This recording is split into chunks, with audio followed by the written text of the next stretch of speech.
আসসালামু আলাইকুম viewers, welcome to my channel. আম্মু সারাবেলা থেকে আমি রুনা ইসলাম। প্রতিদিনের মতো আজকেও চলে এসেছি পাকের ঘরে প্রতিদিনকার রান্না খাওয়া নিয়ে। তো আশা করছি সকলে ভালো আছেন, সুস্থ আছেন, যে যেখান থেকে দেখছেন আশা করছি মঙ্গল মতোই আছেন। আর এই তো আল্লাহ তাআলার অশেষ রহমতে আমরাও ভালো আছি। তো ওই যে প্রতিদিনের যে রান্না খাওয়া, ছোটো মাছ বসিয়েছি। আর এইদিকে বেশ কিছু সকালে মাছ নিয়ে এসেছে ওদের বাবা। তো মাছগুলো সব কেটে বেছে নিলাম।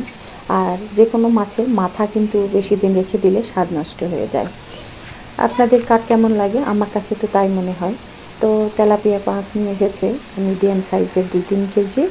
আরও বেশ কয়েক ধরনের মাছ নিয়ে এসেছে, সেগুলো কুটে বেছে নিতে প্রায় বেলা 1:30 বেজে গেল।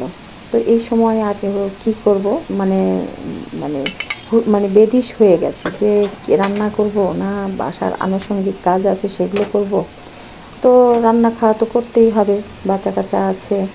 তো যাই হোক, ছোটো মাছ বসিয়ে দিয়েছি। আমার আবার সমস্যা, মাছ যদি রান্না কেটে বেছে রেখে দিই এটা তো আমার চলবেই না, রান্না করতেই হবে। তাই যেখানে কয়েকটা তেলাপিয়া মাছের মাথায় নিয়েছি। এই তেলাপিয়া মাছের মাথা আমার খুব ভালো লাগে। এই মাছের মাথাটা খেতে খুবই অসাধারণ লাগে। আপনাদের কার কেমন লাগে অবশ্যই কমেন্টের মাধ্যমে জানাবেন। আমার কাছে খুবই ভালো লাগে, অসাধারণ। তো মাথাগুলো নিয়ে নিয়েছি বেশ কয়েকটা, কারণ যে কয়জন মানুষ আমরা তার থেকে বেশি নিয়েছি। তো এখানে মানে প্রয়োজন মতো পেঁয়াজ, কাঁচামরিচ, লবণ, হলুদ, মরিচের গুঁড়া আমরা যেভাবে রান্না করি, তো আমি আজকে সবগুলো মাথা আগে মেখে নিব। একটু মানে সব মশলা দিয়ে আদা রসুন বাটা, লবণ, হলুদ, মরিচ, ধনা জিরা গুঁড়া নিয়ে একটু তেল দিয়ে সব সহকারে মাখিয়ে যেহেতু রান্না করব, তাই আগে একটু মাথাগুলো সব মেখে পরিমাণ মতো পানি দিয়ে, মানে খুব সামান্য পরিমাণ পানি দিয়ে আগে একটু কষিয়ে নেব। ব্যাস, তারপরে আমি সবজি কেটে রেখেছি, সেই সবজিগুলো ঢেলে দিব।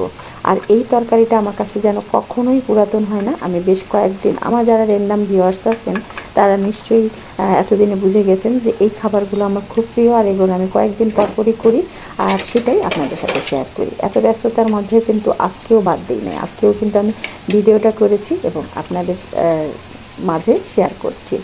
তো এই তো কাঁচামরিচ দিয়ে দিলাম। আর আসলে চচ্চড়ি তরকারিতে একটু ঝালটাল না হলে চলেও না।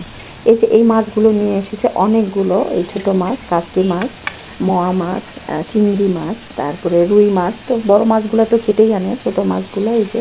তো ছোটো মাছ আবার ওর বাবার খুবই প্রিয়। ছোটো মাছ একটু পুরপুরি করে নিলাম। এটা কেসকি মাছ, শুধু পেঁয়াজ আর কাঁচামরিচ দিয়ে একটু লবণ, হলুদ আর জিরার গুঁড়ো দিয়েছি। এখানে কোনো আদা রসুন বাটা দিই নাই, কারণ এখানে আদা রসুন বাটা দিলে আরও একবারে মানে লেদে হয়ে যায়। তাই এই জন্যই শুধু পেঁয়াজের তরকারিটাতে আমি বেশি করে পেঁয়াজ যেখানে দিই সেখানে আদা রসুন বাটাটা না দেওয়ার চেষ্টা করি। তবে যদি রসুনটা দিতেই হয় তো একটু ছেঁচে দিয়ে দিই উপরে। এই তো হয়ে গেল কেসকি মাছের চচ্চড়ি, খুবই সহজেই হয়ে যায়। এই জন্য এই দুটো মাছ রান্না করলাম। আর তেলাপিয়া মাছটা কষাতে দিয়েছি পাশের চুলায়। আর এদিকে দেখেন মাছগুলোতে এখন শীতের সিজন আসছে না, এখন প্রত্যেকটা মাছে কিন্তু এত তেল।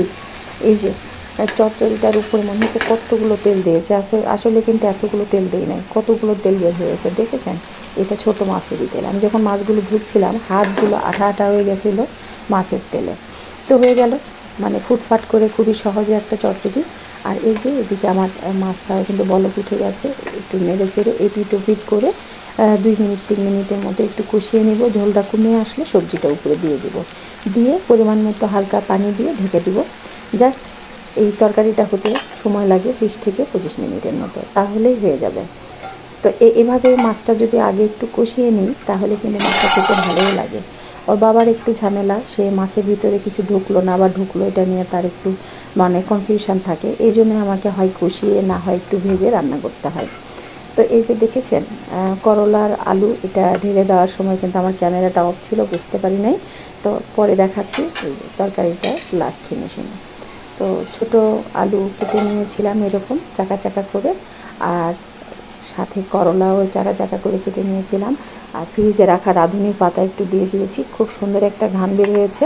এখনও কিন্তু আমরা খাই নাই, তাই বুঝতে পারছি না কেমন হয়েছে। তবে আমি দেখে বুঝতে পারছি তরকারিটা খুবই মজা হয়েছে। আসলে যারা যারা রাঁধুনি তারা কিন্তু একটা তরকারির চেহারা দেখলে বুঝতে পারে যে তরকারিতে কী কম হয়েছে, কী বেশি হয়েছে, বা হয়েছে কি হয় নাই।